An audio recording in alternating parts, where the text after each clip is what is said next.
What was Putin's intention in the war?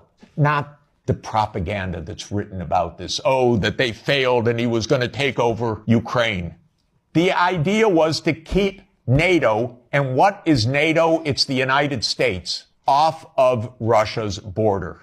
No more, no less. When the Soviet Union ended in 1991, and an agreement was made that NATO will not move 1 inch eastward. Now, what happened after 1991, the United States decided there would be no end to eastward enlargement of NATO. And the decision was taken formally in 1994, when President Clinton signed off on NATO enlargement to the east, all the way to Ukraine and into Georgia. So the NATO enlargement, as you know, started in 1999 with Hungary, Poland, and the Czech Republic. And Russia was extremely unhappy about it, but these were countries still far from the border. So the next round of NATO enlargement came in 2004. With the 3 Baltic states, Romania, Bulgaria, Slovenia, and Slovakia. At this point, Russia was pretty damn upset.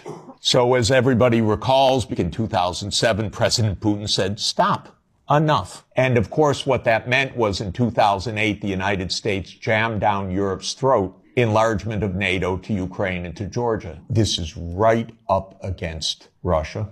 And Russia protested, because if Russia decided to have a military base on the Rio Grande or the Canadian border, not only would the United States freak out, we'd have war within about 10 minutes. And a month later, a war broke out. That gets Georgia destroyed. And starting in 2010, the U.S. put in Aegis missile systems in Poland and then in Romania. And Russia doesn't like that. In 2010, Viktor Yanukovych was elected on the platform of neutrality. Russia had no territorial interests or designs in Ukraine at all. What Russia was negotiating was a 25-year lease for Sevastopol Naval Base. That's it. Not for Crimea, not for the Donbass, nothing. In 2014, the U.S. worked actively to overthrow Yanukovych. Everybody knows the phone call by my Columbia University colleague, Victoria Nuland, and the U.S. Ambassador Peter Piot. Listen to it. It's fascinating. I don't think Cleach should go into the government. I don't think it's necessary. I don't think it's a good idea. I think Yats is the guy who's got the economic experience, the governing experience, and, fuck the EU. No, exactly. And I think we've got to do something to make... You don't get better evidence. Then came Minsk, and especially Minsk II.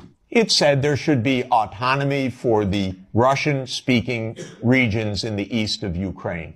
It was supported unanimously by the UN Security Council. The United States and Ukraine decided it was not to be enforced. There were many thousands of deaths in the shelling by Ukraine in the Donbass.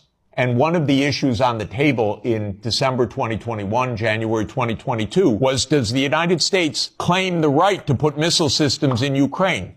And Blinken told Lavrov in January 2022, the United States reserves the right to put missile systems wherever it wants. So the war started. What was Putin's intention in the war? It was to force Zelensky to negotiate neutrality. And that happened within 7 days of the start of the invasion. Ukraine walked away unilaterally from a near agreement. Why? Because the United States told them to. The idea was that there would be Ukraine, Romania, Bulgaria, Turkey, and Georgia that would deprive Russia of any international status by blocking the Black Sea.